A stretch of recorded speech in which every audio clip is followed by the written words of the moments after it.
지난주에 한번 물두멍을 마무리 못하고 이제 마쳤는데요. 다시 한번 확인해 보겠습니다. 출애굽기 30장 17절부터 다시 한번 읽어보겠습니다.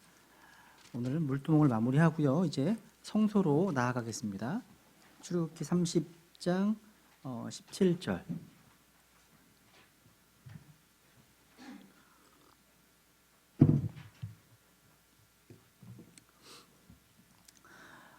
주께서 모세에게 말씀하여 이르시되 너는 또한 노스로 물두멍을 만들고 그곳의 받침도 노스로 만들어 그곳으로 씻게 하며 그것을 회중의 성막과 제단 사이에 두고, 회중의 성막은 성소를 말씀하는 겁니다. 성소와 지성소가 있는 성막, 그리고 제단, 놋 번제단 사이에 두고 그 안에 물을 담으라.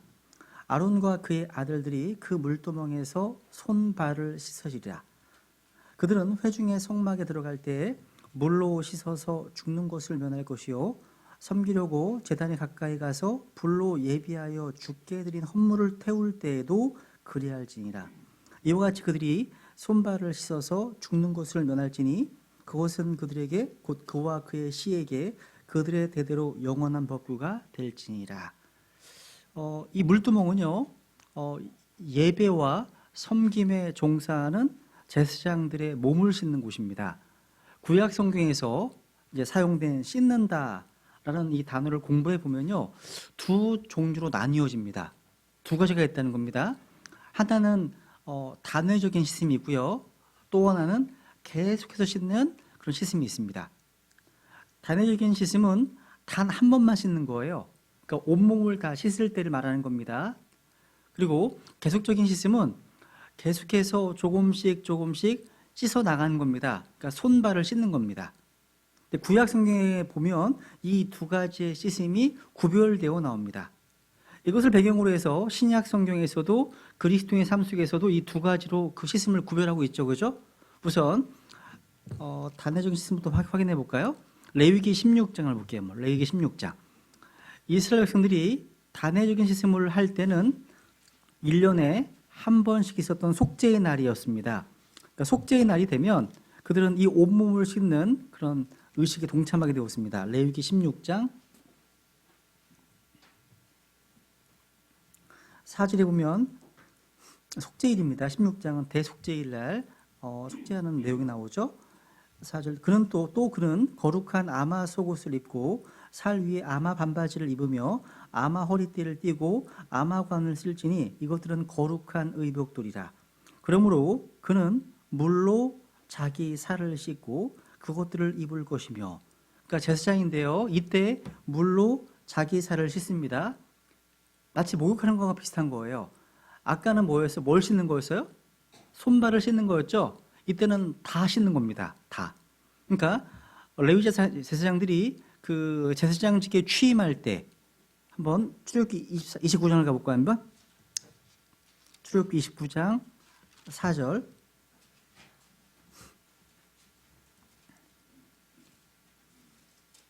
그러니까 아론과 그 아들들이 이제 제사장직으로 이제 임명하시는 내용인데요. 여기 보면 너는 아론과 그의 아들들을 회중의 성막 문으로 데려다가 물로 씻기고, 밑줄 물로 씻기고. 이것은 다 전체를 씻는 씻음입니다. 그러니까 제사장직에 취임할 때 한 번 나오는 거예요.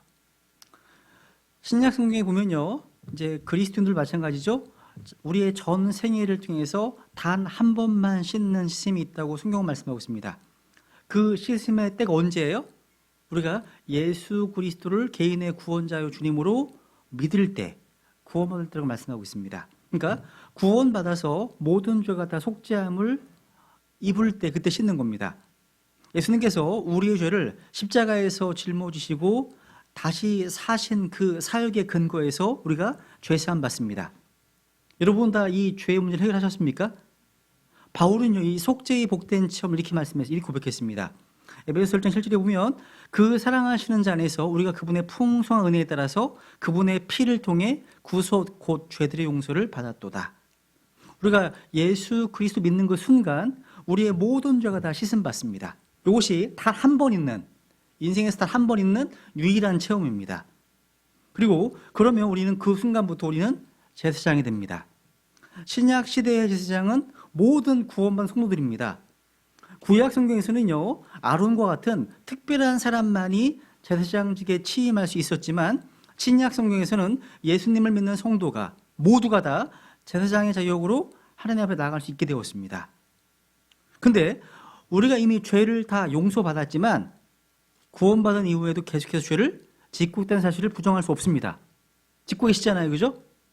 우리의 경험이 그걸 가르치고 있고 또 성경이 그걸 가르치고 있습니다. 그렇다고 구원을 다시 받아야 될까요? 아니죠. 구원은 다 한 번 있는 거잖아요. 예수님을 구주와 주님으로 믿을 때 우리 이미 하나님의 자가 되었습니다. 영원히. 거듭난다는 말이 오해의 소지가 있어요. 거듭이란 말이기 때문에 이게 계속해서 구원받아야 되는 건 거듭? 이렇게 아닙니다. 그치? 이 거듭남의 체험은 단회적인 체험입니다. 그럼 다시 출애굽기 30장 다시 봐보세요. 한번 30장 19절 이렇게 제사장직에 취임했던 이 아론과 그 아들들이요 이제 섬길 때 제사장이 되고 난 이후에 섬길 때 19절에 보면 아론과 그의 아들들이 그 물두멍에서 손발을 씻으리라. 이것은 부분적인 씻음을 말합니다. 이 씻음은요 이들이 하나님 앞에 나아갈 때마다 계속 반복하고 반복해야 하는 그런 씻음입니다. 우리는 예수님을 믿음으로 이미 죄 용서를 받았고 구원받았습니다. 하지만 구원받은 이후에 계속 죄를 자백하시죠. 하루에도 여러 번 자백하시잖아요. 그죠? 목회자인 저도 그런데 여러분 어떠시겠습니까? 하루에 수십 번 자백하지 않으세요? 안 하시나 본데? 아, 너무 많아서요? 너무 많아서 안 하시는 거예요? 그럼 하긴 하시는 거죠, 그죠? 하셔야 됩니다. 너무 많아서 면치가 없어서 못한, 그때 더 하셔야 되는 겁니다. 그죠? 물두멍 치수가 제한되어 있지 않습니다. 하나님이 예비해 놓으셨다는 거죠. 언제든지 나가셔야 됩니다. 그 은혜 왕자 앞에. 그죠? 근데 여러분, 우리가 회개에는요, 회개도 평생에 단 한 번 하는 그 회개가 있고요. 그리고 반복해서 하는 회개가 항상 두 개가 다 나와 있어요. 성경에는 사도행전 11장 때 보면 생명에 이르는 회개를 주셨다 말씀하십니다. 하나님께서 생명에 이르는 회개가 있고요. 그리고 그 이후에 구원받은 이후에 반복해서 회개하는 회개가 있다는 거죠. 이게 구분되어 있다는 거죠. 그죠? 그러니까 하나님과 관계없이 하나님을 등지고 있었다가 그 자리를 벗어나서 하나님을 향해서 돌아서는 것이 회개입니다. 회개입니다. 그러니까 구원받지 못한 사람에게는 생명에 이르는 회개가 꼭 한 번 꼭 필요하겠죠. 그죠? 근데 여러분, 하나님의 자녀가 된 이후에도 계속 죄에 쓰러지고 넘어질 때가 있습니다. 이때 계속해서 자백하고 고쳐 나가야 되겠죠. 이것이 계속적인 회개라는 거죠. 그래서 어떤 사람들은요, 제가 어떤 분들은 회개라고 하지 말고 자백이라고 해야 된다는 말을 쓰시기도 하시더라고요. 그게 성경에 다 나오는데 그죠? 근데 어떠한 단어를 쓰든지 간에 분명한 것은 근본적이고 본질적인 회개, 단 한 번의 회개를 한 사람에게도 뭐가 필요한 거예요? 그렇죠. 계속적으로 회개가 필요하다는 사실입니다. 우리가 하나님 앞에 나올 때마다 부분적으로 씻어야 되는 거예요. 손발을 씻어야 됩니다. 성막의 뜰을 보면 바닥이 뭐예요? 흙으로 되어 있어요. 흙. 그죠? 이스라엘 백성들은 샌들 같은 신을 신고 다녔기 때문에 제사장들이요 이 거룩한 곳을 향해서 나아갈 때 더러워집니다. 발이요, 금방 더러워져요. 마찬가지예요. 우리도요. 우리가 예수님 안에서 새로운 사람이 되었지만 이 일상에 발을 딛고 살다 보면 더럽혀집니다. 그래서 이 더럽혀진 분들을 씻어낼 필요가 있습니다. 그것이 바로 자백이고 부분적인 씻음이라는 거죠. 요한복음 13장 신약성경 가볼게요. 13장 이제 요 두 가지 씻음과 관련해서 우리 주님께서 가르쳐 주셨던 그 씻음에 대해서 한번 보죠. 요한복음 13장. 출애굽기 29장은 잡아두시고요. 요한복음 13장 이제 한 4절부터.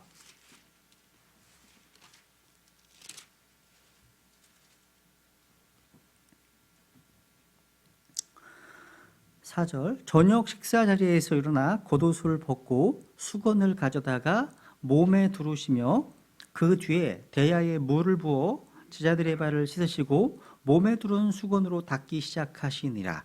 그때 그분께서 시몬 베드로에게 다가가시니 베드로가 그분께 말하되 주여 주께서 내 발을 씻으시나이까 하매 예수님께서 그에게 대답하여 이르시되 내가 하는 것을 내가 지금은 알지 못하나 이후에는 알리라 하시니 베드로가 그분께 이르되 절대로 주께서 내 발을 씻지 못하시리이다 하매 예수님께서 그에게 응답하시되 내가 너를 씻어주지 아니하면 나와 함께 할 몫이 내게 없느니라 하시니라. 시몬 베드로가 그분께 이르되 주여 내 발뿐 아니라 손과 머리도 씻어주옵소서 하매 예수님께서 그에게 이르시되 이미 씻긴 자는 모든 곳이 깨끗함으로 발밖에 씻을 필요가 없느니라. 너희가 깨끗하나 다는 아니니라 하시니. 여기 두 가지 쓰임이 나오는 거 보이시죠? 그죠? 다시 여기 잡으시고요. 출애굽기 29장 다시 가볼게요. 29장. 씻음의 주체가 누군지를 보세요. 한번. 달라요. 출애굽기 29장 4절. 다시 보세요.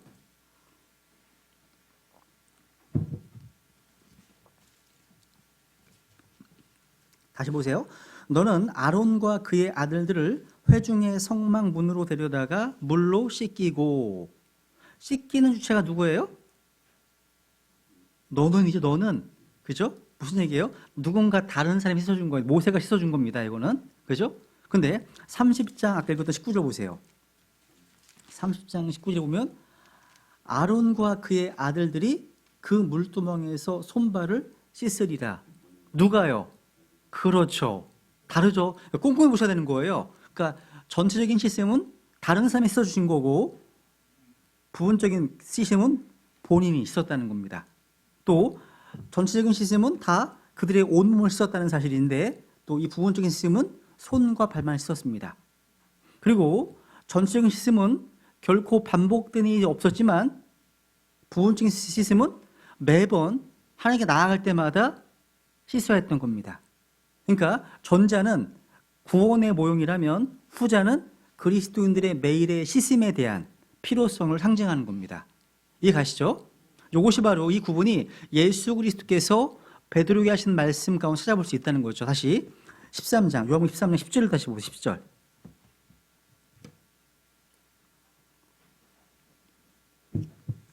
같이 읽어볼게요. 시작. 예수님께서 그에게 이르시되 이미 씻긴 자는 모든 곳이 깨끗함으로 발밖에 씻을 필요가 없느니라. 너희가 깨끗하나 다는 아니니라 하시니. 여러분, 우리가 구원받을 때 씻은 목욕, 이것은요 되풀이할 필요가 없습니다. 그죠? 발을 씻는 것은 더러워질 때마다 행해야 했습니다. 여기 10절에서요 너희가 깨끗하나 다는 아니다. 다는 아니다. 왜 그럴까요? 누구 때문에? 그렇죠. 그러니까 여기서 목욕하지 않은 사람은 가룟 유다입니다. 이 가룟 유다는요 예수 그리스도를 따라다니긴 했지만 구원받은 사람이 아니었습니다. 이것이 영적으로 굉장히 무서운 교훈입니다. 종교적인 환경, 또 교회도 출석하고 봉사도 하고 그런데 구원받지 못할 수가 있습니다.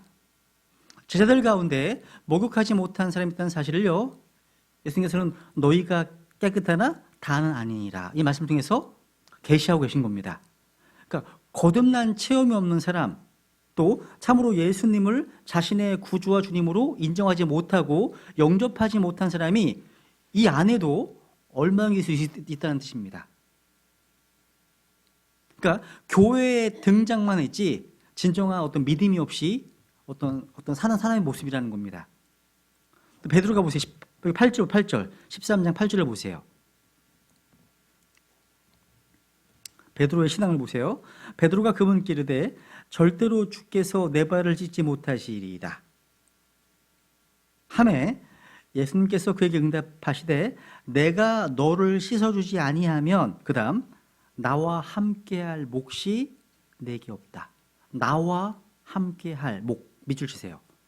나와 함께할 목 여기에 포인트가 있습니다. 나와란 말이 with me죠. with me 나와 함께할 몫이 없다. 여러분 성경에서 우리가 그리스도 안에란 말이 가장 많이 나오죠. 성경에 가장 많이 나온 표현이 안에 인이란 표현입니다. 여러분이 아담 안에 있으면 멸망이고 그리스도 안에 있으면 생명입니다. 근데 인이란 말이 가장 많이 나오는 서신서가 에베소서입니다. 그죠? 우리는 그리스도 안에 있다 하면 나의 포지션, 위치를 말하는 스탠딩, 위치를 말하는 거예요. 신분을. 근데 나와, with me, 나와라고 하는 것은 뭘 얘기하는 거예요? 그분과의 사귐을 말합니다. 나와, 사귐, 그분과의 교제를 말하는 거죠. 다시 말해서 우리가 손발을 씻지 않으면 나와 예수 그리스도와의 교제가 단절됩니다. 단절되는 겁니다. 그러니까 우리는 이 물두멍을 통해서 단회적 씻음에서 한 걸음 더 나아가서 계속적인 씻음, 즉 날마다 죄를 자백하고 회개해야 될 필요성을 느낀다는 거죠. 우리가 놋 번제단을 통과할 때 핏부림을 받습니다. 그리고 물두멍에서 물로 씻음을 받습니다. 그리스도인들은요, 예수님의 십자가에서 예수님의 피로 죄 용서를 받습니다. 근데 중요한 것은 우리가 구원받은 후에 하나님의 그 말씀에 의해 물로 계속 정화되고 있다는 사실이에요. 여러분이 말씀 안 읽잖아요. 안 읽으면 더러워지는 겁니다. 점점 더러워집니다. 말씀 안 읽으시잖아요.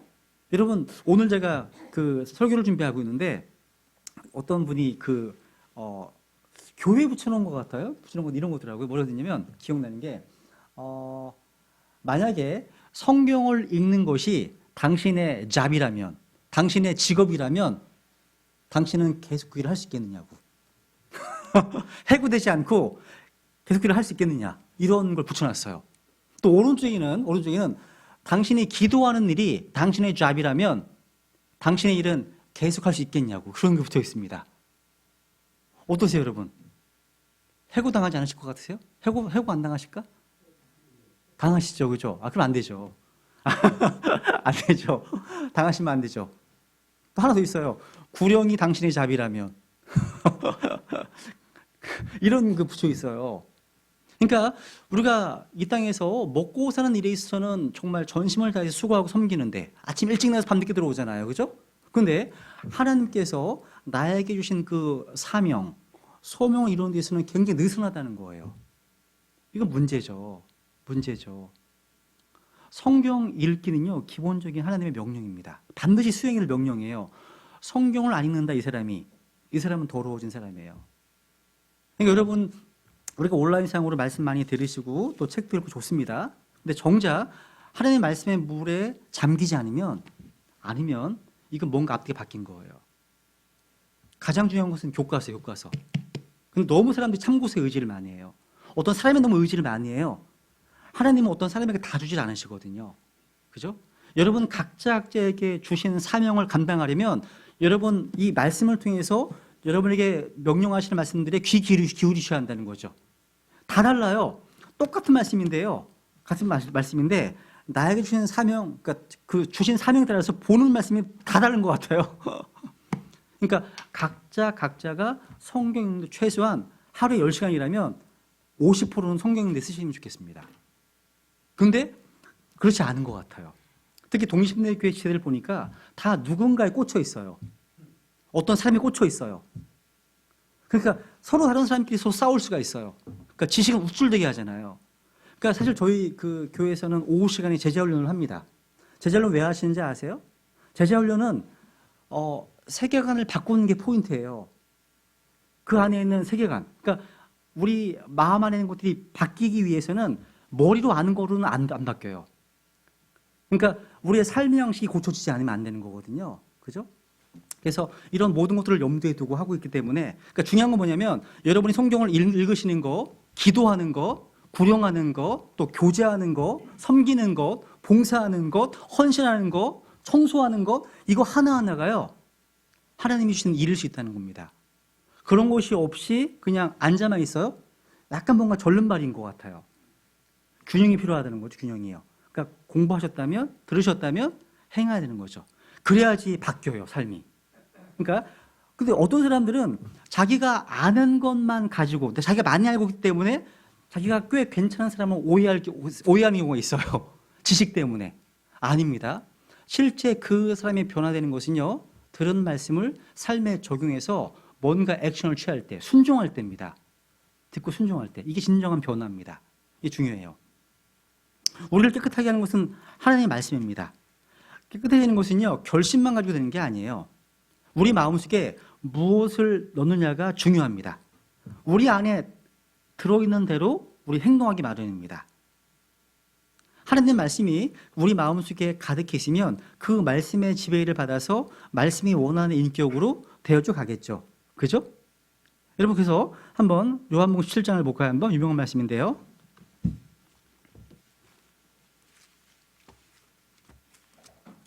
요한복음 17장.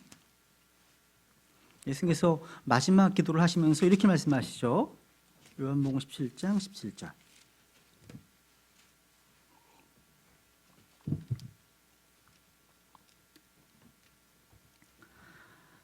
같이 읽어볼까요? 시작. 아버지의 진리로 그들을 거룩히 구별하옵소서. 아버지의 말씀은 진리이니이다. 그렇습니다. 그죠?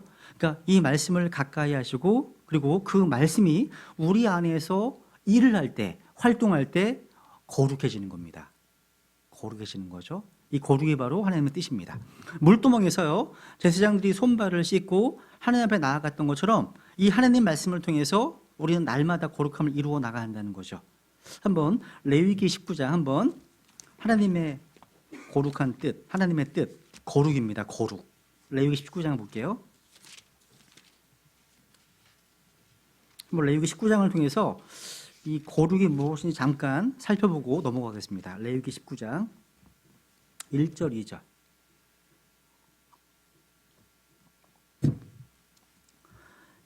주께서 모세에게 말씀하여 이르시되 이스라엘 자손의 온 회중에게 말하고 그들에게 이르라. 같이 읽죠. 시작. 나 주 너희 하나님이 거룩하니 너희는 거룩할지니라. 거룩할지니라. 여러분, 하나님께서 우리를 구원하신 목적이 뭐예요? 우리를 거룩한 백성으로 만들기 위함입니다. 거룩은 하나님의 뜻이고 명령입니다. 하나님의 백성을 향해서 결코 양보할 수 없는 하나님의 뜻이 바로 거룩입니다. 여러분, 사람들이 이 땅에서 뭘 원하죠? 사람들은 이 땅에서 성공을 원합니다. 또 이 땅에서 번영을 원합니다. 근데 하나님 뭘 원하신다고요? 거룩을 원하십니다. 거룩을요. 그것 때문에 물두멍이 있는 거예요. 그게 하나님 뜻이라는 거죠. 하나님 보시기에는요, 이 거룩이 성공입니다. 하나님 보시기에 이 거룩이 번영이라는 거죠. 이 행복입니다. 여러분, 모두가 다 자기 뜻대로 살고 있는 이 세상에서 하나님과 교제할 수 있는 삶, 또 모두가요 자신의 뜻을 추구할 때 하나님의 뜻을 추구하는 삶이 거룩입니다. 근데 여러분, 레위기 19장에 보니까 읽어보니까요, 하나님의 거룩을요 추상적으로 요구하지 않으십니다. 추상적인 게 아니에요. 뜬구리하면 그런 것이 아니라는 거죠. 구체적으로 우리의 삶에서 드러나야 될 거룩을 알려주셨습니다. 제가 몇 가지만 언급해보고 넘어가겠습니다. 첫 번째, 레위기 19장 3절과 4절에 보시면 너희 각 사람은 자기 어머니와 아버지를 두려워하고 내 안식일을 지키라. 나는 주 너희 하나님이니라. 너희는 우상들에게로 돌이키지 말며 너희를 위하여 부어 만든 신들을 만들지 말라. 나는 주 너희 하나님이니라. 거룩은 뭐냐면 부모님을 두려워하는 겁니다. 오늘날 부모님을 두려워하는 자식들이 있습니까? 보기 힘들죠. 또 우상을 버리는 거예요. 우상을 버리는 겁니다. 여러분, 부모와 자녀와의 관계가 성경적이지 않을 때 자녀들은 쉽게 마음을 빼앗기는 거죠. 오늘날 그런 말 있잖아요. 아이돌 세대란 말. 아이돌 세대. 아이들이 아마 그러잖아요. 아이들이 뭐예요? 우상이에요, 우상. 우상이란 말입니다. 그러니까 아이돌 세대가 뭐냐면 부모의 신앙과 단절되어서 헛된 것을 우상으로 삼는 세대를 지칭하는 말입니다. 그러니까 우상에 빠진 세대라는 뜻이에요. 아이돌 세대란 말 자체가요. 전 지구상에 부모와 자식 간의 세대 차이가 없는 민족. 유대인입니다, 유대인. 왜? 신앙으로 뭉쳐있기 때문에. 신앙이 전수가 되니까. 부모님으로부터 자녀에게 신앙이 전수되다 보니까 세대 차이가 안 나요. 서로 통하기 때문에, 신앙적으로요. 근데 오늘은 세대 차이가 되게 많이 나는 것 같아요. 전수를 못 해줘가지고. 그 다음 보세요. 또 간단히 넘어갈게요. 그 다음 거룩은 또 5절부터 8절까지를 보시면요, 모든 사람들과 화평을 유지하는 겁니다. 여기 5가지 그 희생제사 가운데 5절에 보면 너희는 화평헌물 희생물을 주께 드릴 때 너희 자신의 의지대로 드리고 그 희생물은 너희가 그것을 드리는 바로 그날과 다음 날에 먹되 셋째 날까지 조금이라도 남았거든 그것을 불에 태울지니라. 어떤 헌물 드리는 거예요? 화평헌물. 여러분, 레위기 공부하시면요, 여러 희생제사가 나옵니다. 5가지가 나오잖아요. 뭐 태우는 헌물부터 나오잖아요. 이 5가지 희생 제사 가운데 제사장이 아닌 성도들이 함께 먹을 수 있는 헌물이 있어요. 그게 화평헌물입니다. 유독 화평을만 같이 성도가 같이 함께 먹을 수 있습니다. 여러분, 하나님은 거룩을 명령하시면서 화평헌물을 이야기하십니다. 근데 그 화평헌물 희생물을 이틀 안에 다 먹으래요. 이틀 안에. 그러니까 이틀 안에 다 먹으라고 말씀하십니다. 여러분, 소 한 마리를 그 헌물로 드리면 얼마나 나와요? 몇 건 정도 나올까요? 100, 네? 제가 찾아봤어요. 1,500건 나온답니다. 1,500건. 야, 이거 큰일 났다, 이거. 그러니까 한 가족이 다 먹을 수 있는 양입니까, 이게요? 이틀 안에? 불가능합니다. 드셔보세요, 한번. 안 됩니다. 그래서 어떻게 돼요? 이웃을 불러야 돼. 나눠 먹을 수밖에 없습니다. 그것도요, 내가 좋아하는 사람만 초대해서 먹기에는 양이 너무 많아요. 1,500건이요. 자연스럽게요, 그동안 나랑 소원했던 사람, 내 속을 끓였던 사람들, 뭐 심지어 안 보겠다고 결심한 사람, 다 불러서 나눠 먹어야 됩니다. 그러니까 모두의 잔치가 되어야 한다는 거죠. 그러니까 거룩이 뭐냐면 좋은 사람, 싫은 사람 구분 없이 다 같이 나눠 먹는 거예요. 이 거룩한 거예요. 그렇게 함께 나누면서 이 교회의 유니티, 하나됨을 유지해 나가는 겁니다. 회복해 나가는 거예요. 이게 거룩입니다. 그 다음 보세요. 또 19장 9절 보세요. 9절 10절 같이 읽어볼까요? 시작. 너희가 너희 땅에 수확물을 거둘 때에 내 수확물 중에서 떨어진 이삭도 줍지 말며 내 포도원에 떨어진 포도를 줍지 말고 내 포도원의 포도를 다 따지 말며 가난한 사람과 나그네를 위하여 그것들을 남겨둘지니라. 나는 주 너희 하나님이니라. 거룩은 뭐냐? 어려움에 처한 이들을 몰래 돕는 겁니다. 몰래 돕는 겁니다. 이 말씀 보면서요, 하나님께서요 참 자상하신 것 같으세요. 보세요, 하나님께서요 이스라엘 백성에게 추수할 때 곡식을 다 거두지 말라고 명령하셨습니다. 밭 모퉁이, 내 모퉁이에 이삭 한두 다 수확하지 말고 모퉁이 정도는 남겨두라고, 그리고 수확하시라고 말씀하는 겁니다. 심지어 수확하다가 이삭에 떨어지면 어떻게 하라고요? 줍지도 말라고 하십니다. 포도원에서요 포도를 수확할 때 다 따지 말라. 혹 떨어진 포도가 있으면 그냥 뭐라는 거예요? 두라고 하십니다. 두라고 하세요. 되게 재밌을 것 같지 않으세요? 전 시골에서 포도를 막 따먹거든요. 저희 자기어른께서 포도를 막 달아놓으셨어요. 벽에다가. 그래서 한 가을철에 한번 가면 막 널려 있어요. 그러면 먹어도 되는 거야? 먹거든요. 맛있어요. 그런 기분이 아닐까 싶어요. 그죠?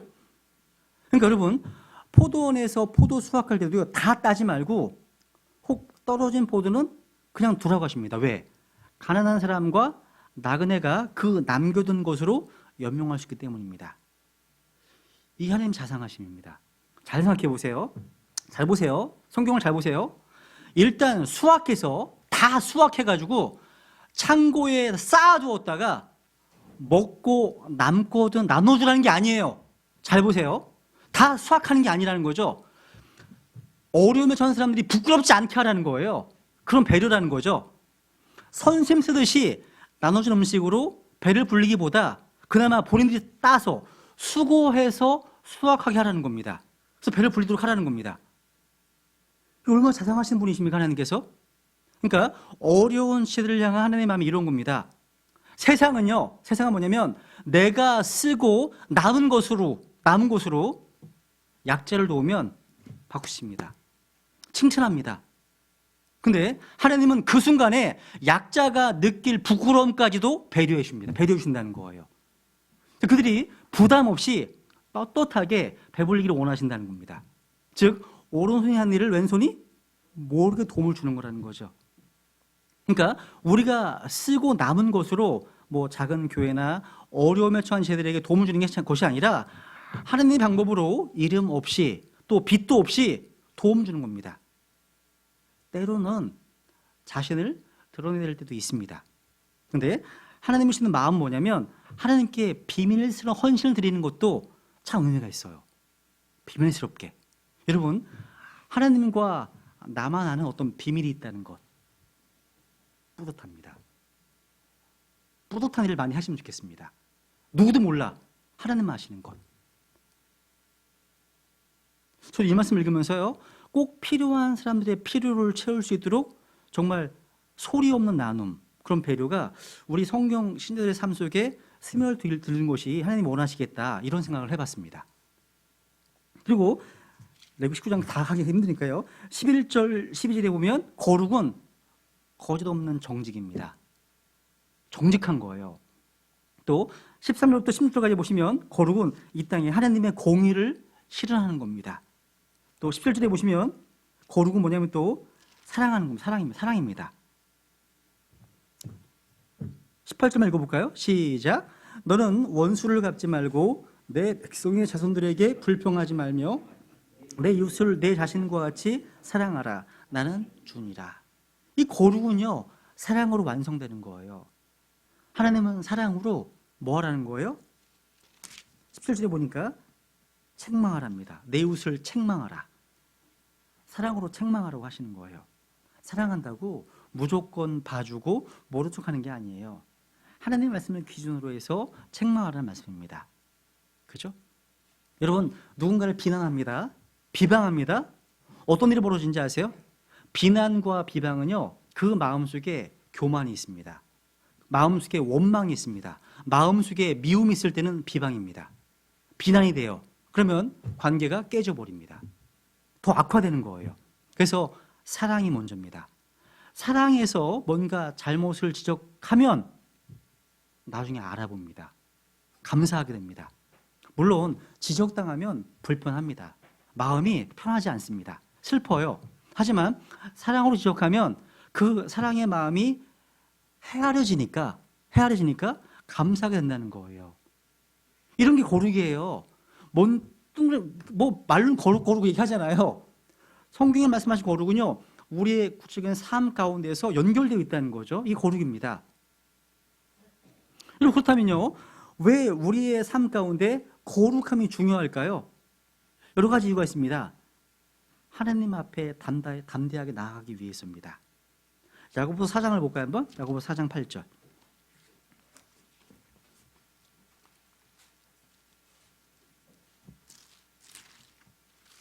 야고보서 4장 8절.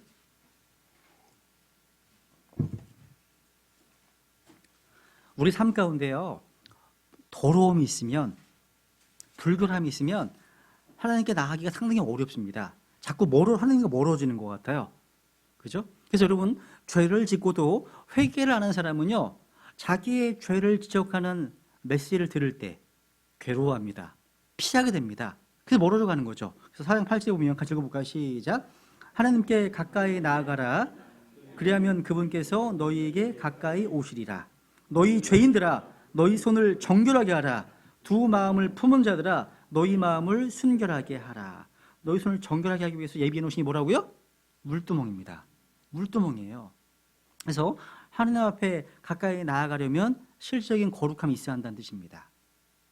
또 거룩해야만 우리 삶이 능력 있게 살 수 있습니다. 능력 있는 삶. 욥기 17장을 보세요. 욥기 17장. 거룩함은요, 그리스도인의 삶을 능력 있게 만듭니다. 욥기 17장.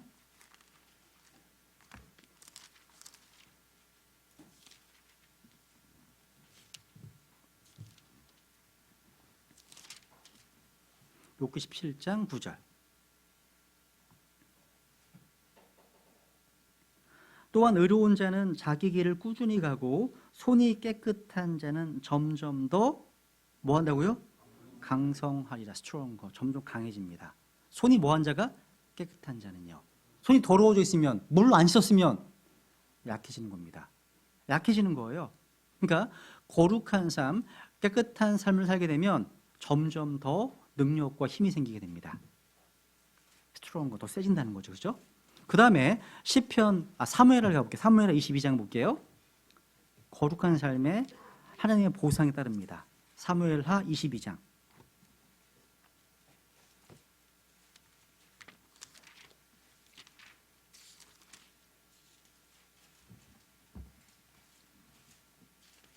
사무엘하 22장 21절.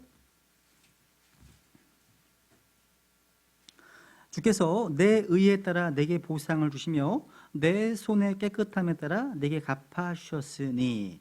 또 25절. 같이 읽죠. 시작. 그러므로 주께서 내 의에 따라 내게 갚아주시되 자신의 의에 따라 눈앞에서 내 깨끗함에 따라 내게 갚아주셨도다. 같은 말씀이죠.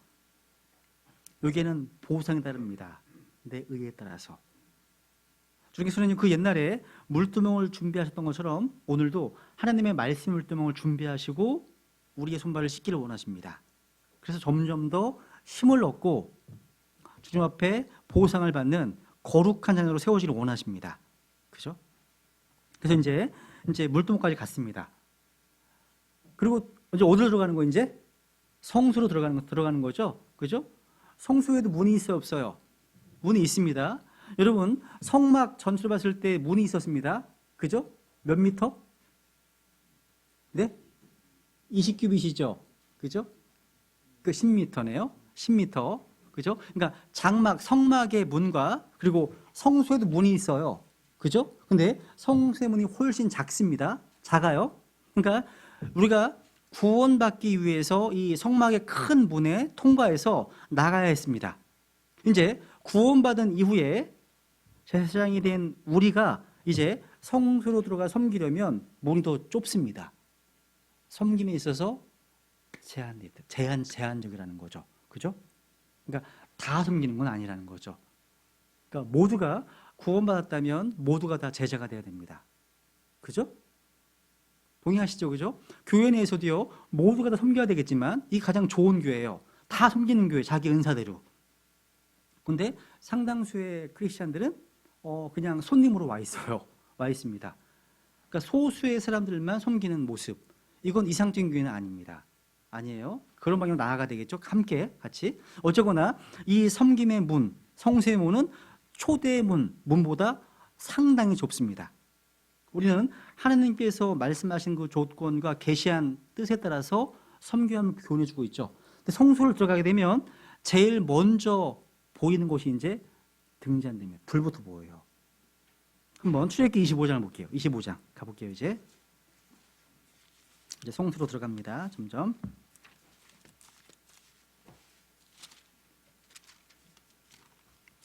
출애굽기 25장 31절. 여기 이제 그림은 있죠. 그죠? 프린트물에 31절 읽어보겠습니다. 너는 또 순금으로 등잔대를 만들되, 순금으로 만들었습니다. 등잔대를 두들겨서 만들고. 이런 거 보면 밑줄 쳐야 돼요. 이상하대요. 두들겨서 만들지 부어 만들지 않고. 그죠? 두들겨서 밑은 때려서 만들었습니다. 만들고 그곳에 대와 가지들과 잔들과 둥근 꽃받침들과 꽃들을 같은 것으로 만들며 6가지가 등잔대 옆에서 나오게 하되 등잔대의 3가지는 이쪽에서 나오게 하고 등잔대의 3가지는 저쪽에서 나오게 하며 한 가지에 둥근 꽃받침과 꽃이 있는 아몬드 모양의 잔 3개가 있게 하고 다른 가지에 둥근 꽃받침과 꽃이 있는 아몬드 모양의 잔 3개가 있게 하여 등잔대에서 나오는 6가지에 그와 같이 할지니라. 또 등잔대에 둥근 꽃받침들과 꽃들이 있는 아몬드 모양의 잔 4개가 있게 하여 가운데는 4개가 있네요. 그죠? 양옆에 3개씩 있는 거고 등잔대에서 나오는 6가지에 따라 같은 것으로 된 2개의 가지 밑에 둥근 꽃받침 하나가 있게 하고 또 같은 것으로 된 2개의 가지 밑에 둥근 꽃받침 하나가 있게 하며 또 같은 것으로 된 2개의 가지 밑에 둥근 꽃받침 하나가 있게 할지니라. 그것들의 둥근 꽃받침들과 가지들을 같은 것으로 만들지니 곧 그것을 다 순금으로 두들겨서 하나로 만들지니라. 밑줄 두들겨서 하나로 밑줄 하나로 만들지니라. 너는 등잔 7개를 만들고 그들이 그곳의 등잔들에 불을 붙임으로써 그것들이 그곳의 맞은편으로 빛을 발하게 하지는. 맞은편으로 밑줄. 등잔대 맞은편에 뭐가 있다고요? 맞은편에 생명의 빵, 그죠? 보여주는 빵이 있습니다. 아하, 이 등잔대가 그 앞을 비춰주고 있네요. 그죠? 이해 가시죠? 38절. 또 너는 등잔대의 부집개들과 불똥 그릇들을 순금으로 만들지니라. 그가 등잔대와 이 모든 기구를 순금 1달란트로 만들되 너는 주의하여 산에서 내게 보여준 그것들의 양식대로 그것들을 만들지니라. 여러분, 등잔대 재료는 뭐예요? 재료. 네? 재료. 지금 읽었잖아요. 네? 순금. 읽었는데도 모르시면 안 돼요. 안 됩니다. 방금 읽었는데 순금입니다. 순금. 여러분, 황금과 순금은 뭐가 달라요? 황금과 순금 다르더라고요. 찾아보니까요. 어떻게 잘하세요? 집에 많이 계세요? 네. 찾아보니까 황금은요, 금광에서 채굴된 금을 불 속에 7번 이상 재련시킨 겁니다. 황금은. 순금은 뭐냐면, 순금은 황금, 그 황금을요, 2000도씨 이상의 불 속에 재련시키면 99% 이상의 순금이 된다는 거예요. 그게 순금이라는 거예요. 더 좋은 건가 봐, 순금이요. 그러니까 순금은요, 그러니까 등잔대가 완성되기까지는 수없이 많은 세공 과정을 거쳐야 합니다. 여러분, 보여주는 빵이 오른쪽 북쪽 방에 놓여 있고 금 등잔대는 남쪽 방에 놓여 있습니다. 비춰주고 있어요.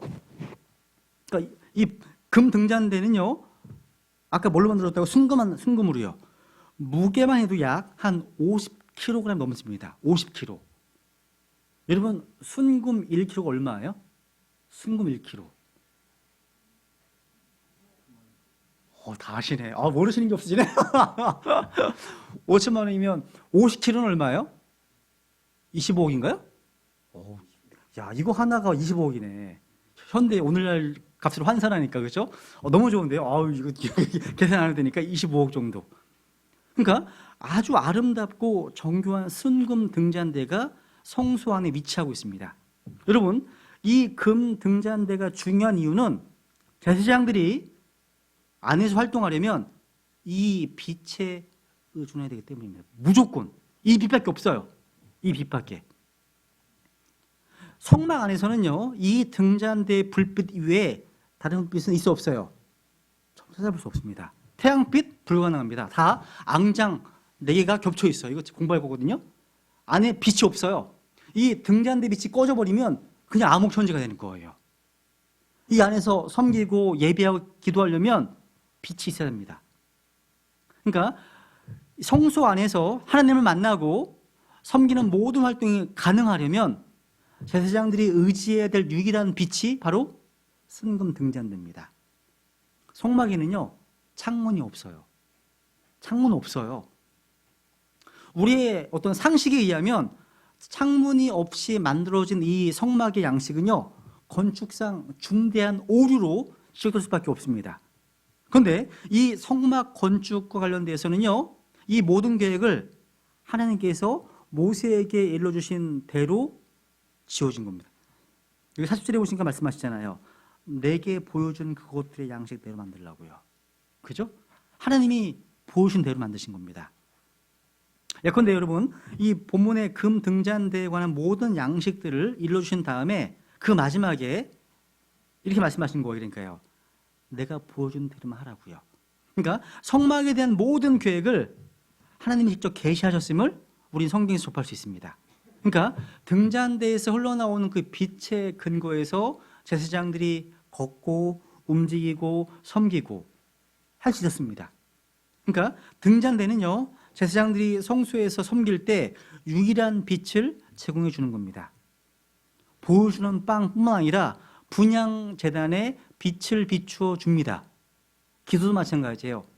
등잔대의 빛에 의해서 기도하실 수 있습니다. 성령의 어떤 성령님 안에서. 그러니까 이 빛이 없다면 제사장들의 모든 사역은 불가능합니다. 불가능합니다. 이 성소에는 자연적인 빛이 없고 인위적인 빛도 없습니다. 그러니까 절대 필수 불가결한 곳이라는 거죠. 그죠? 하나님은요, 이 성소 안에 어떠한 빛 한 가닥이라도 들어오지 못하게 설계하셨습니다. 이 안에요. 이 등잔대 빼고는요. 우리는 종종요, 마귀가 접근하는 방법과 하나님이 역사하시는 방법이 다르다는 것을 성경을 통해서 배우게 됩니다. 여러분, 하나님의 역사하시는 방법은 안에서 밖으로입니다. 안에서 밖으로입니다. 마귀가 역사하는 접근 방법은 밖에서 안입니다. 밖에서부터 안으로 들어와요.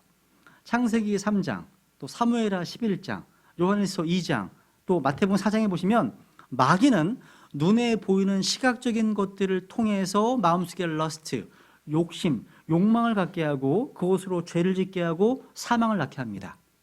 이게 마귀의 방식이에요.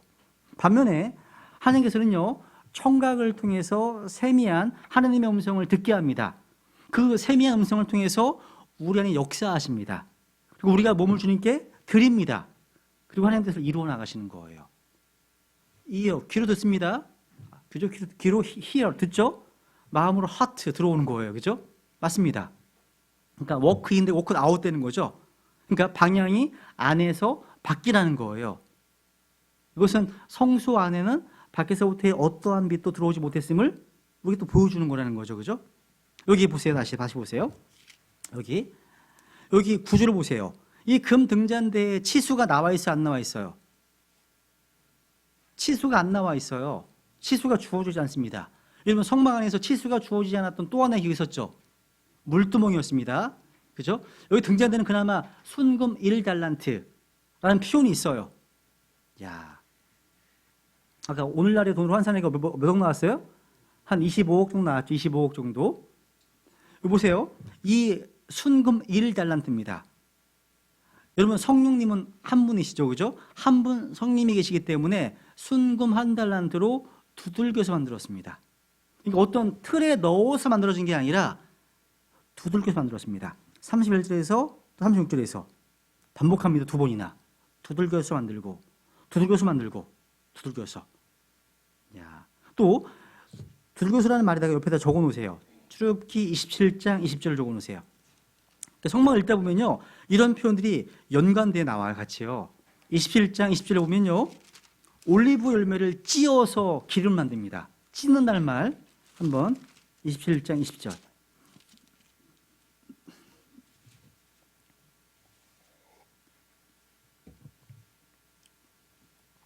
읽어볼까요? 시작.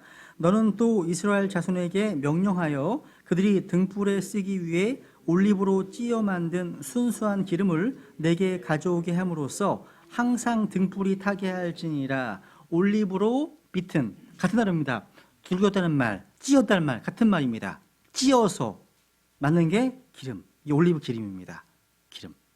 또 하나의 대에다가 양 옆으로 뭐가 나왔어요? 가지가 3개씩, 새 가지들이 나와 있습니다. 브랜치스란 말, 가지들이 나와 있습니다. 그래서 7개의 등잔대가 다 똑같은 건 아니고요. 가지는 실상 몇 개뿐이에요? 사실은 6개뿐입니다. 줄기를 중심으로 해서 각각 3개씩이니까. 이해가시죠? 그죠? 이스라엘 백성들은 이 금 등잔대를 보면서 언제나 포도나무 가지를 연상했답니다.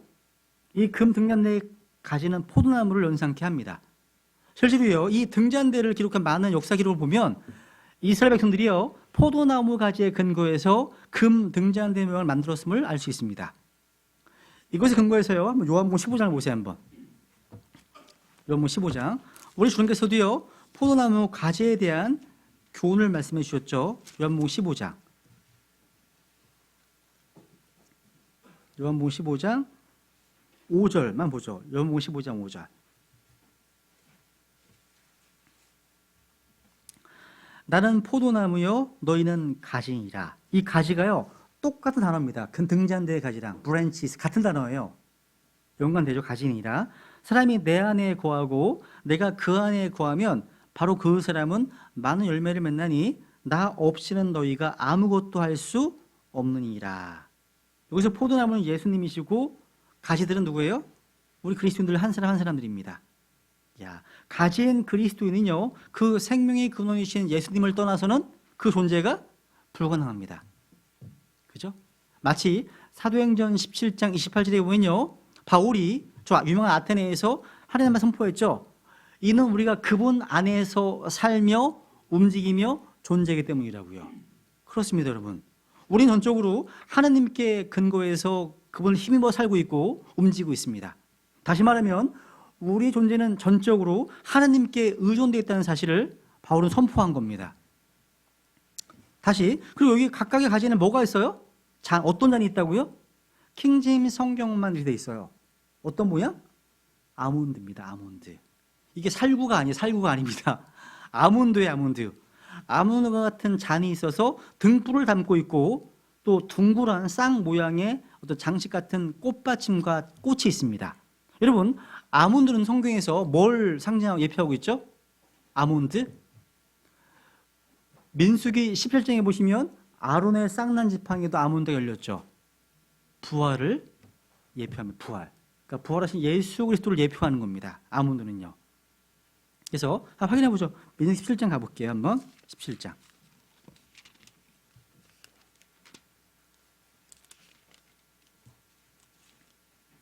17장 4절. 17장 4절.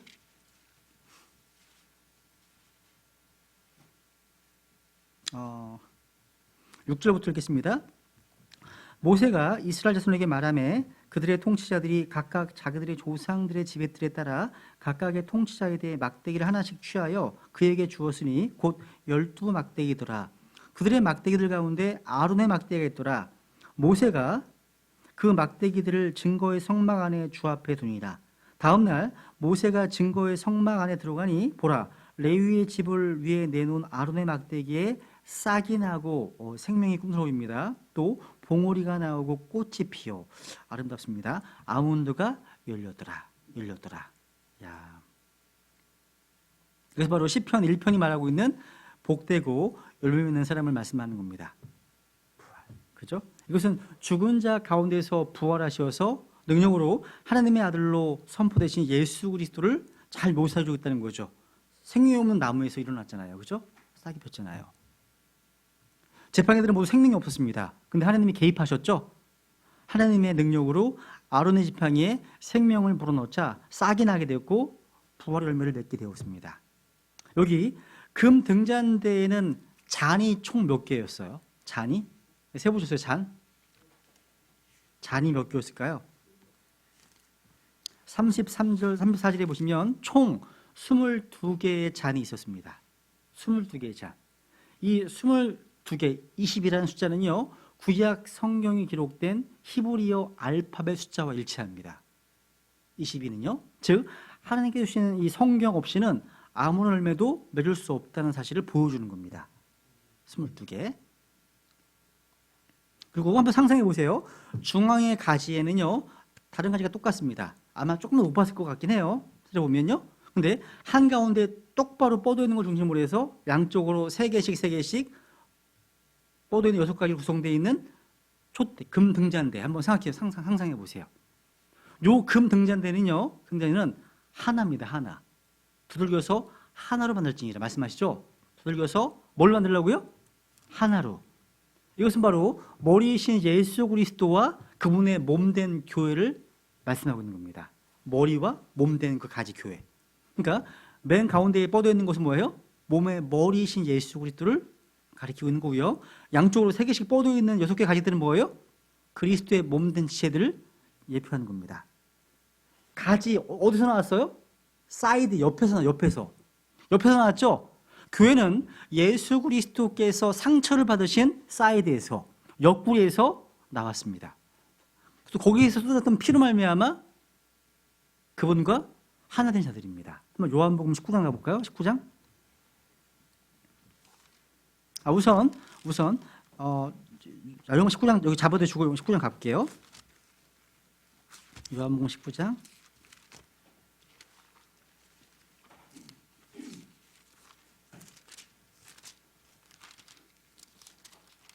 34절. 요한복음 19장 34절.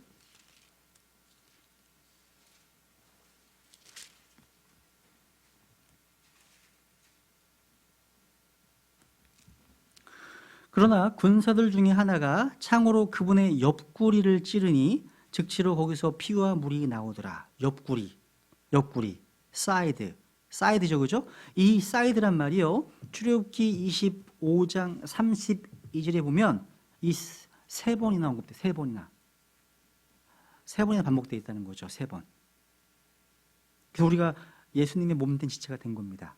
이 옆구리에서 나온 피와 물로 말미암아 교회가 세워진 거예요, 사실은요. 그래서 그리스도께서는 참 포도나무를, 그 나무 6가지들은 그분의 교회를 대표한다고 할 수 있습니다. 그래서 요한계시록 1장 20절, 왜 교회냐? 한번 확인해 보죠. 계시록 1장.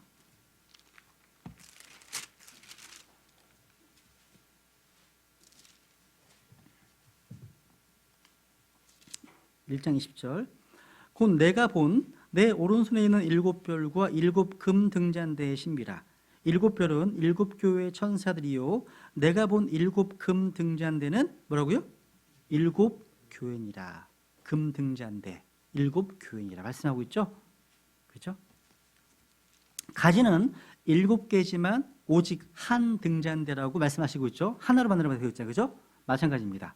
교회도 여러 시들로 이루어져 있지만 원 바디입니다. 하나의 몸이고 원 브레드, 하나의 빵입니다. 성경 말씀하시잖아요. 하나의 몸, 하나의 빵이라고요. 36절에 하나로 만들지니라. 하나라는 말 꼭 쓰셔야 됩니다. 가로 쓰면 하나라는 말 들어가야 돼. 하나. 7개로 쓰면 틀립니다. 하나로 만들지니라. 하나. 그러니까 모든 시체들이요 그리스도와 연합되어 있기 때문에 그분 안에서 하나입니다. 하나예요. 그리고 이 등잔대가요 이 빛을 내려면 뭐가 있어야 될 거 아니에요? 기름이. 그죠? 기름에서 마찬가지예요. 교회 역시 말씀이라고 하는 이 계시의 빛의 근거에서 빛을 낼 수 있습니다. 그러니까 성령님이 내주하시는 교회는 하나님의 성령의 빛을 비추게 되고 예수 그리스도를 나타내 보이는 거예요. 그죠? 이해가시죠? 그렇다면 교회의 기능은 뭐냐면 성령님의 능력으로 예수 그리스도를 세상의 빛으로서 높이 들어서 보이는 겁니다. 예수님은요 요한복음 9장에 보면 확인해보죠. 요한복음 9장 가보세요 한번. 그러니까 성령의 기름이 정말 중요한 거예요. 성령의 능력, 임재하심. 오늘날 교회들은 성령님이 없어도요 다 갖춰져 있어요. 뭐 모든 프로그램, 조직이 다 됐기 때문에 성령이 떠나신다 하더라도 별로 못 느낄 것 같아요. 그죠? 그러면 안 되겠죠? 가장 요한복음 9장 5절.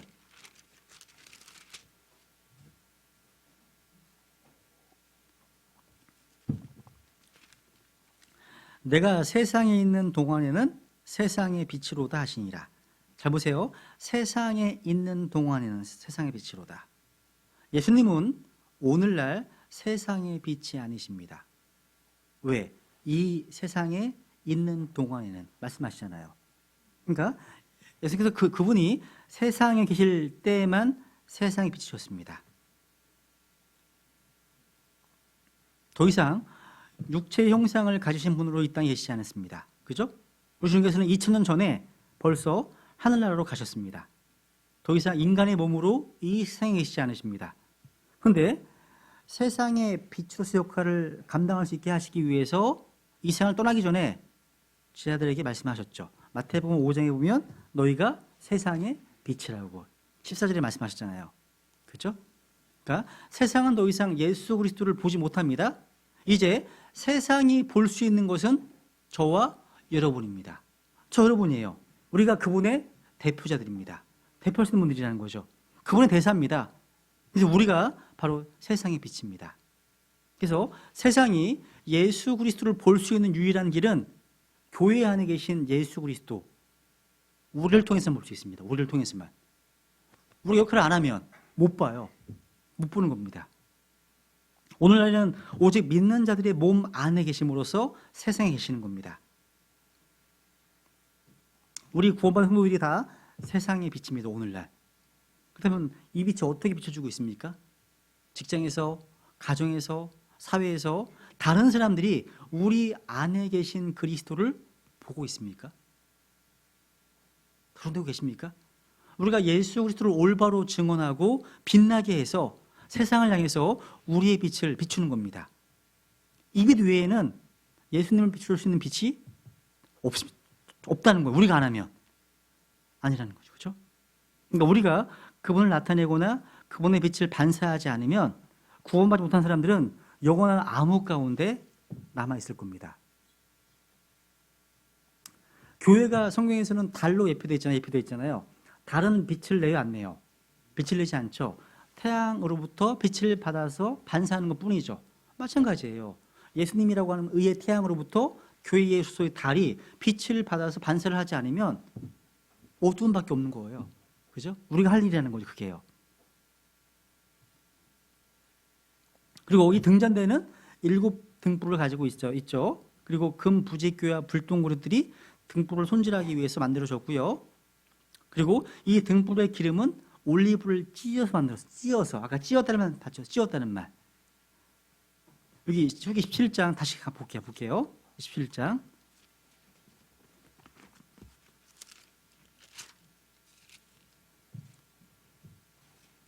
20절, 21절 다시 볼게요. 너는 또 이스라엘 자손에게 명령하여 그들이 등불에 쓰기 위해 올리브로 찧어 만든 순수한 기름을 내게 가져오게 함으로써 항상 등불이 타게 할지니라. 아론과 그의 아들들은 회중의 성막에서 증언 앞에 있는 휘장 밖에서 저녁부터 아침까지 주 앞에서 등불을 점검할지니 그것은 이스라엘 자손을 위하여 그들의 대대로 영원한 법규가 될지니라.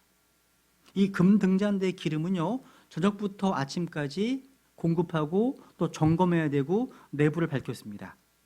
야, 올리브 기름을 넣었습니다. 그 안에 등잔대 안에 올리브 기름을 넣었습니다. 그죠? 여러분, 예수님께서 이 세상의 빛이시잖아요. 그런데 흥미로운 표현이 하나 있는데 사도행전 10장에 보시면 확인해 보죠. 10장 38절.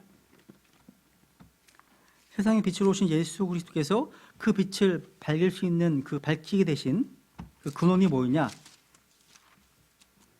그분의 사역에 대한 근원. 사도행전 10장 38절.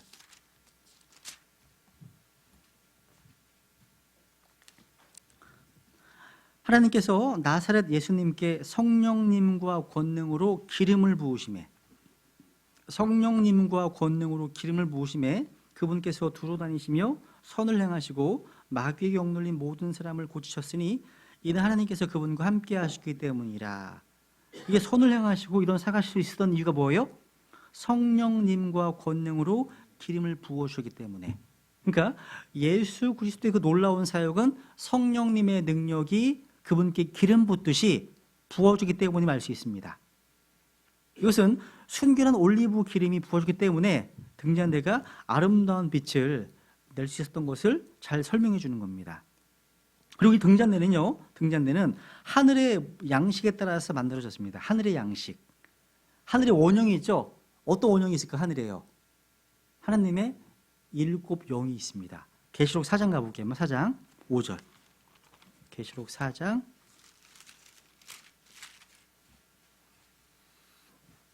4장에 보시면 저 셋째 하늘에 무엇이 있는지를 잘 계시하고 있는 말씀입니다. 4장. 계시록 4장 5절에 보면 그 왕자로부터 번개들과 천둥들과 음성들이 나오고 왕자 앞에는 7 등불이 타고 있었는데 그것들은 하나님의 7 영이니라. 7 영이니라. 그러니까 모세가 산에서 본 것의 근거에서 만든 겁니다. 그러니까 하나님께서 보여주신 계시에 근거하지 않는 것들은 하나님 안 받으십니다. 안 받으세요. 하나님께 계시하신 것에 따라서 섬기고 만들어야 되겠죠. 그러니까 모세가 만약에 이런 계시의 근거에서 만들지 않고 뭔가 다르게 만들었다면 그것은 바로 다른 영이고 다른 예수입니다. 죽습니다. 그래서 하나님께서 계시하신 대로 만들어야 한다는 거죠. 그래서 이제 한번 거기 보면 이제 푸른탄을 보세요. 교재 봐보세요. 이제 그럼 읽어 나가 볼게요. 특징이 뭐냐면 금 등잔대는 완전한 빛을 주었습니다. 7가지, 7개였으니까 그죠? 완전 수잖아요. 또 순수한 빛을 주었습니다. 순수한 기름에서 나왔기 때문에 또 영숙하는 빛을 주었습니다. 왜? 항상 타야 되는 빛이니까. 또 이 빛은 목적이 있습니다. 뭐예요? 그 맞은편으로 빛을 발하게 할지니라. 그러니까 이 보여주는 빵을 비춰주기 위해서 다 피로 시작하죠. 피로 시작합니다. 사전타 목사님이 쓰신 그 책에 보니까 perfect, pure, perpetual 이렇게 다 피로 연결해서 말씀하고 있더라고요. 맞습니다. 완전한 빛, 순수한 빛, 또 영숙하는 빛, 또 목적 있는 빛 이렇게. 그리고 이제 영적 모형 여기 한번 다시 31절 다시 가보세요. 수기 25장 31절 25장 이 금등잔대는 지금까지 말씀드렸던 것처럼 예수 그리스도를 잘 보여주고 있는 건데요. 이 등장의 인격을 나타내고 있어요. 인격을요. 표현을 보세요. 인칭대명사가 되게 흥미롭습니다. 31절 보면 너는 또 순금으로 등잔대를 만들되 등잔대를 두들겨서 만들고 그것의 대와 가지들과 잔들과 둥근 꽃받침들과 꽃들을 같은 곳으로 만들며, 여기는 이제 번역을 위해서 그것이라고 되어 있지만 영어를 보시면요, 그것이 아니에요. 아닙니다. 뭐예요? 뭐로 되어 있어요? 옆에 인칭대명사가 his입니다. his. his라는 말이 하나, 둘, 셋, 넷, 5번 나오네요. 그분의 his입니다. 그러니까 영어 킹제임 성경에서 이거 언급하는데 이걸 다 5번이나 his라고 언급하고 있습니다. 3인칭 대명사가 등잔대에 적용되고 있다는 겁니다. 그 his가 인격이 누구신 거예요? 바로 예수 그리스도십니다. 왜? 성경이 바로 예수 그리스도를 증언하는 책이기 때문에. 우리는 성경을 읽을 때마다 하나님께서 자신의 아들 예수 그리스도를 계시하기 원하고 계시고 하나님께서 발견이 됩니다. 항상 그분을 계시하기 원하시는 하나님은요, His. 그래서 이 등잔대는 또 두들겨서 만들어졌죠. 두들겨서, 거기다가 이사야서 53장 4절 두들겨서 만들어져, 순금을 두들겨 만들었습니다. 금은 신성, 영광입니다. 그죠? 근데 하느님으로 오신 예수님께서 이 땅에 고난당하셨습니다. 그분의 고난당하심. 이사야서 53장 4절. 참으로 그는 우리의 고통을 짊어지고 우리의 슬픔을 담당하였거늘 우리는 그가 매를 맞고 하나님께 맞아 고난을 당한다고 생각하였느라. 10절. 그러나 주께서 그를 상하게 하는 것을 기뻐하사 그를 고통해 주셨은즉 주께서 그의 혼을 죄로 인한 헌물로 삼으실 때 그가 자기 씨를 보고 자기 날들을 길게 하며 또 주의 기뻐하시는 그의 손에서 번영하리로다. 자, 주님을 상하게 하셨죠. 두들겨서 만들어진 순금입니다. 그분은 또 참 빛이고요, 세상의 빛이십니다. 세상의 빛이십니다. 그 다음에 이제 그분 안에는 어떠한 어둠도 없습니다. 하나님 빛이시잖아요. 빛이십니다. 어둠이 없습니다. 그렇죠? 그리고 그분은 또 사람들의 빛이십니다. 그분은 완전하시고 순수하시고 영원하시고 또 목적 있는 삶을 사셨죠. 이런 것들 하나하나 다 하게 되면 못할 것 같아서 지금 빨리빨리 나가는 겁니다. 지금. 그러니까 모세가요, 하늘에서 계시받은 양식으로 만들어진 이 금 등잔대와 다른 걸 만들면 이것이 바로 성경에 게시되어 있지 않은 다른 예수라는 겁니다. 다른 예수. 마귀는 가장 뛰어난 모방자거든요. 모방자. 그리고 이 금 등잔대는 하나님의 말씀을 또 그려주고 있습니다. 왜냐하면 시편 119편 105절에 보시면 주의 말씀은 내 발에 등불이요 내 길에 빛입니다. 하나님의 말씀이요, 우리 길의 빛이거든요. 또 잠언 6장 23절 보면 이 계명이, 하나님의 계명이 등불이고 율법은 빛이라고 말씀하십니다. 등불이고 빛이라고. 오늘 찾아볼게요. 시편 12편 6절 7절. 시편 12편 6절 7절. 유명한 말씀이죠.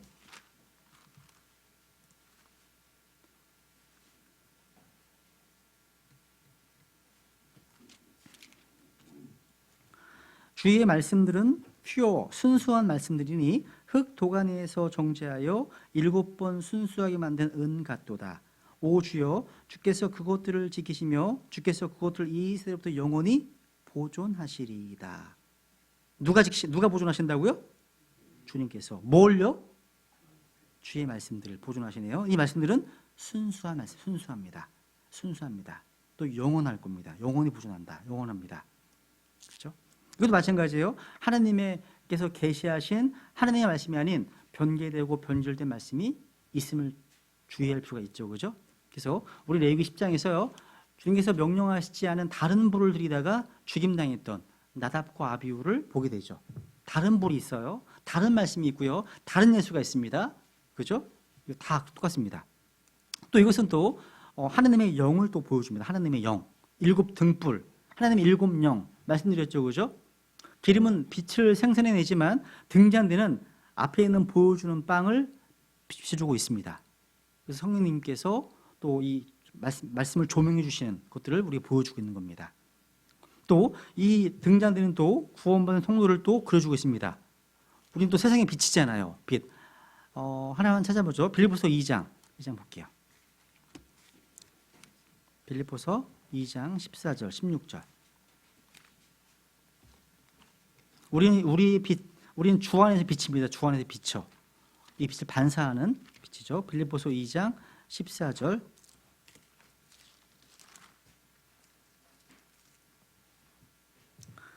모든 일을 불평이나 시비가 없이 할지니 이것은 너희가 흠이 없고 무해한 자 곧 구부러지고 삐뚤어진 민족 가운데서 책망받을 것이 없는 하나님의 아들들이 되게 하려 함이라. 그런 민족 가운데서 너희가 세상에서 빛들로 빛나며 생명의 말씀을 제시하나니 이로써 나는 내가 헛되이 다람질하지 아니하고 헛되이 수고하지 아니한 곳에 대해 그리스도 날에 기뻐하리라. 야, 생명의 말씀을 제시함으로 세상에서 빛들로 빛나게 해야 합니다. 우리가요, 그죠? 그러려면 계속해서 기름으로 채워야 합니다. 기름으로, 성령으로 채워야 되겠죠. 그리고 이제 마지막으로 이제 이 일곱 금 등잔대는 예수님의 그 교회들을 다 보여주고 있습니다. 일곱 금 등잔대가 아까 뭐라고요? 일곱 교회라고 말씀, 그죠? 참 빛인 예수님을 드러내야 되겠죠. 이게 우리의 사명입니다. 사명입니다. 그렇다면 이제 우리의 책임은 뭐예요? 책임은요. 우리는 성령 충만을 사모해야 됩니다. 성령 충만을 열망해야 합니다. 우리가 이 땅에서요, 세상의 빛으로의 사명을 감당하려면 성령님의 기름 부음이 필요합니다. 여러분, 예수님께서 이 땅에 사역하실 때 성령님으로 기름 부으셨죠. 하나님께서요, 아버지께서, 그죠? 그분에게 성령의 기름 부음이 필요하셨다면 우리는 얼마나 더 필요하겠습니까? 우리는요. 우리 이 땅에서 빛된 사역을 다하기 위해서는 주님의 능력이 기름 부어지듯 부어지기를 열망해야 합니다.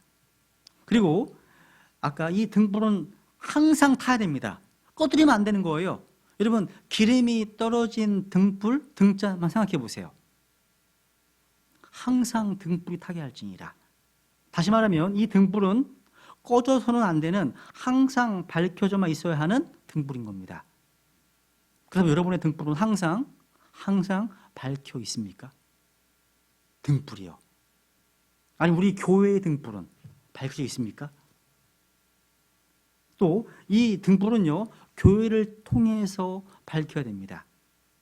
이 금 등잔대의 불빛이 꺼지지 않게 될 책임을요, 하나님은 이스라엘 백성들에게 주셨습니다. 오늘날인 그것이 교회에 맡겨진 거예요. 교회의 책임은 이 등불을 끄지 말아야 한다는 거죠. 여러분, 사도 요한이요, 이 진리를 어떻게 적용했는지 아세요? 여러분이 처음 사랑을 버리면 금 등잔대를 옮겨버리시겠대요. 옮기시겠다는 거죠. 그러니까 교회로서의 사명을 감당하지 못하게 되는 거죠.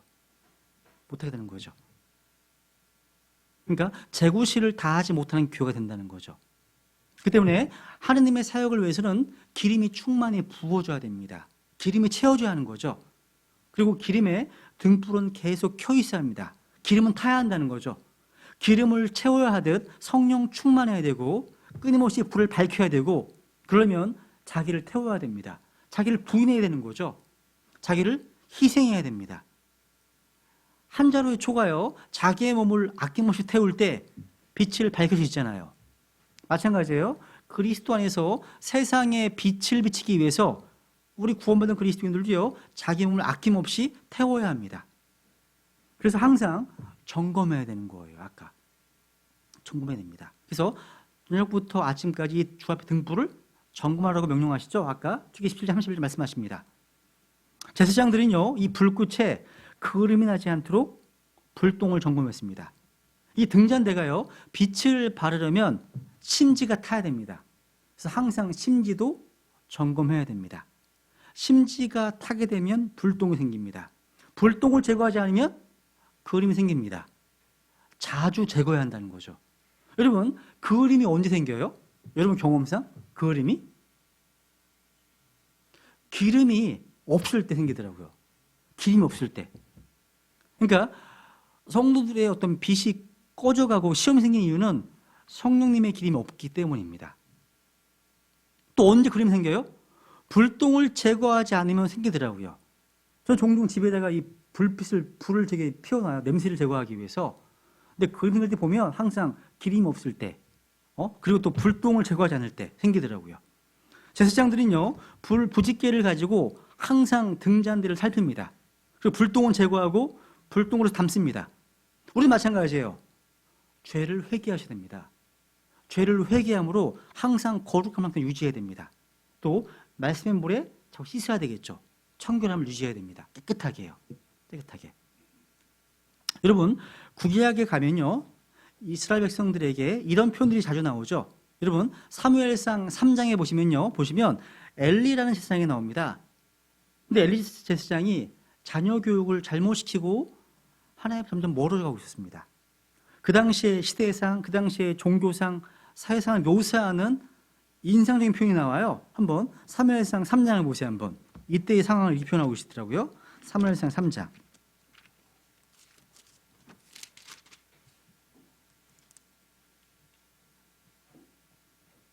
사무엘상 3장 1절. 아이 사무엘이 엘리 앞에서 주를 섬겼는데 그때는 주의 말씀이 희귀하여 열린 환상이 전혀 없었더라. 엘리의 눈이 점점 어두워져서 그가 잘 보지 못하는 그때에 그는 자기 처소에 누웠고 주의 성전 안에 있던 하나님의 등불은 아직 꺼지지 아니하였는데 그곳에 하나님의 궤가 있더라. 여기 보시면 주의 성전에 있던 하나님의 등불은 아직 꺼지지 아니하였는데, 그러니까 하나님의 등불이 꺼질락 말락하는 이 어두운 장면 한번 생각해 보세요. 꺼지기 직전, 어두워지기 가는 저녁쯤 더 이상 기름이 공급되지 않고 꺼져가는 어두움 직전의 상황, 아주 쓸쓸한 황혼을 생각해 보세요. 그리고 나서 그 다음에 엘리야 제사장의 죄악이 묘사되고 있습니다. 그리고 4장 19절 넘어가게 되면 이제 엘리야 제사장과 그 가족들의 최후의 모습이 묘사되고 있습니다. 여기 4장 21절 보세요. 21절, 22절. 말하기를 영광이 이스라엘에서 떠났다 하며 그 아이의 이름을 이가봇이라 하였으니 이는 하나님의 궤를 빼앗겼고 또 자기 시아버지와 남편이 죽었기 때문이더라. 또 그녀가 말하기를 하나님의 궤를 빼앗겼으므로 영광이 이스라엘에서 떠났다 하였더라. 영광이 이스라엘에 떠났다. 다른 말로 등불이 꺼졌다는 얘기입니다. 꺼진 거예요. 정말 슬픈 장면이죠, 그죠? 이런 이 표현에 근거해서 이것을 신약 성경에서 찾아보면 이런 말씀으로 비교할 수 있을 것 같습니다. 한번 볼게요. 데살로니가 전서 5장을 보세요. 이제 5장. 이제 마무리하겠습니다. 전서 5장.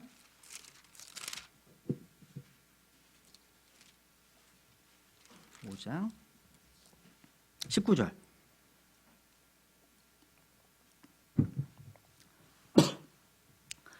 같이 볼까? 시작. 성령을 억누르지 말라. 성령을 억누르지 말라. Quench not the spirit. 성령을 억누르지 말라. 직역하면 성령의 등불을 끄지 말라. 이 quench라는 말이 끄다는, 불을 끄다 이런 뜻이거든요. 우리가 예수 그리스도를 우리의 개인의 구주와 주님으로 영접하자 주님은 성령님을 우리에게 보내셨습니다. 주의 영, 거룩한 영이 내 안에 오셨습니다. 그 성령께서는 나를 주관하시고 다스리기 원하십니다. 그런데 내가 그분께 순종하지 않으면, 또 내 안에 죄가 가중되면 내 속에 있는 등불은 가물거립니다. 하나님은 이 성령님을 억누르지 말라, 불을 끄지 말라 말씀하십니다. 여러분, 사사기에 나온 인물 가운데 삼손을 생각해요. 삼손요. 이 삼손의 위대한 힘이 어디 있었습니까? 능력의 비밀이 어디 있었습니까? 머리 있었습니까? 머리예요? 머리카락이 있었죠, 그죠? 그죠? 좀 더 정확히 말하면 하나님과의 관계에 있었습니다. 그러니까 사사기 14장 6절에 보면 주의 영께서 그에게 강하게 임하심, 이런 말이 나와요. 주의 영께서 강하게 임하심에 그에게. 그러니까 머리털에 삼손의 능력의 비밀이 있었던 게 아니라 하나님의 성령께서 그와 함께 하시기 때문입니다. 그런데 이 삼손의 불순종 때문에 하나님이 떠나셨어요. 그래서 하나만 찾아보죠. 이제 사사기 16장 가보세요. 성경에 이런 표현으로 나와 있어요. 사사기 16장.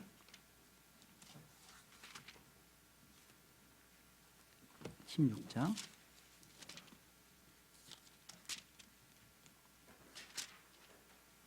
20절. 사사기 16장 20절.